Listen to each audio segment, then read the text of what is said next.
The next evolution of Everquest has been announced. It is Everquest Next and Everquest Next Landmark, two very related games that are going to continue the Everquest legacy that has existed through a number of different games over at least the last 15 years. Now, we're going to tell you about some of the details of these new games, and also, let's be real, it's somewhat self-indulgent for me. I'm going to talk a bit about my history playing Everquest, and also what I think MMORPGs need to succeed and to evolve. Because that's what the hook of Everquest Next is that this is the evolution of MMOs. And so let's see what it's got. Now, if you've seen the videos, you know that it's continuing with a sort of cartoony style, sort of similar to World of Warcraft games like that. Not very similar, in fact, to EQ1 or EQ2, which had a more realistic, if albeit low graphical fidelity sort of style. And so they are changing in that. Perhaps that you have to, because WoW was such a mammoth, such a juggernaut that's what people expect. Fine, I'm willing to accept that. Some of the big things that this game is going to have, EQ Next, is almost universal destructible terrain and buildings. Now, they say that some things like player cities are probably not going to be able to be destroyed because then it would just be a parking lot. But both the ground, can be affected by spell effects, by the attacks of monsters and things like that. Also, buildings can be knocked down. Other things. Now, what they want is they want you to be able to make a mark on the world, make your mark, I should say, and not just in terms of deforming the terrain a little bit. And so they're going to have these rallying calls where you do things like establish a city, big, large, many-player involved, multi-month sort of things that involve many different little components that the devs are going to be involved in. And so that's obviously exciting. Now, this is not the only game that has done that, but they're making it a big part of what they're doing.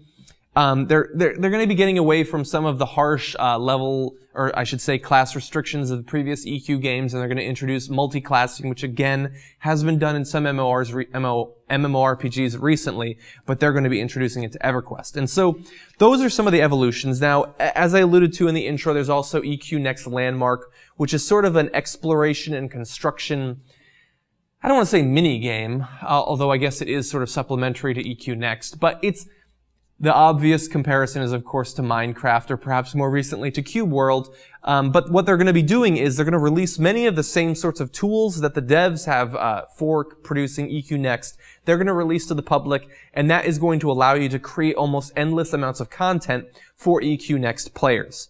And so, look, those are some major changes from previous EverQuest games. Now they talk about the movement. It's going to be more parkour-like. And all of that. And what they're saying is that this is what MMOs have needed for a long time, that we can't simply evolve slightly from game to game, from EverQuest to World of Warcraft to the more recent ones that I haven't really played. I dabbled a little bit in Neverwinter. But I wonder if this is what MMOs really need to, meet the needs of modern players. And I'm not sure that it is. I think that the changes are very exciting. And look, I should say, for the purposes of my own personal history, I played EverQuest for a good number of years. Everyone that I knew played. My father played endlessly. It was a big part of my high school gaming. It was the only game I played for a couple of years, aside from a bit of Warcraft 2, I guess. Maybe Diablo. And so I take it very seriously. I still remember the first time that I journeyed across Norath and died and lost my corpse when traveling from Kanos to Freeport.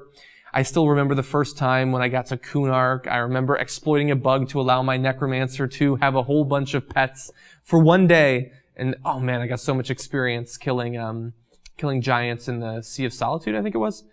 And anyway, what I think is the problem is when I think back on EQ1 and my experience there were so many things about the game that at the time I absolutely hated.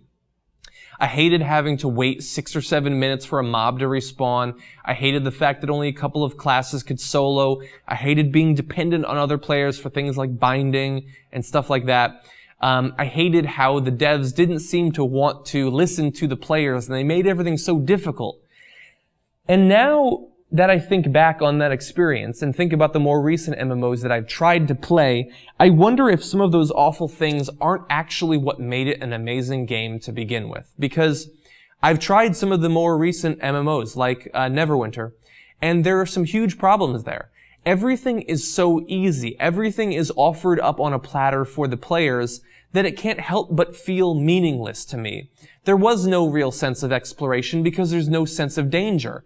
If I wander into a high-level zone in Neverwinter, I know that if I die, so what? I'll respawn somewhere. In Everquest, the original, if you wandered into a dungeon and you died down there, your body had all your stuff on it, you might not be able to get it back. And to get it back, you might have to organize a group to go recover your corpse. And that produced stories, that produced emotions, it made memories about the game that you don't have in modern games. And look, they try in the modern MMOs to make you feel unique and to make you feel important. Every intro tutorial now in the MMOs has you doing something necessary for a conflict. And yet you know as you do it, every other player that's ever played the game has done the exact same thing as you.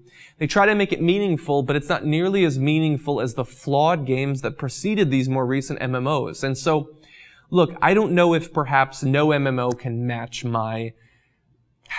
the level of emotion that I have invested in games like EQ, and to some extent WoW when it was new. I played before any of the expansions and stuff like that. Maybe it was just a phase that gamers go through, and then eventually other games are fit with your busy schedule, I guess, and your career that you get once you're a little bit older. I don't know what it is, but I do worry for the future of MMOs because I think that the things they talked about here are great, but I think that the desire and the pressure to just do a more modern version of World of Warcraft is going to be very strong, and I think that that's unfortunate. I don't think that that's the future. I don't think that's going to draw in a generation of new players. And because of how much emotion I have invested in the future of EQ, the fact that 15 years later, I still occasionally will check to see, man, they're still releasing expansions to this old-ass game. I want it to be done right. I'm going to be following this as it develops. I'm going to give it a try. So I have my fears, but a little bit of hope as well.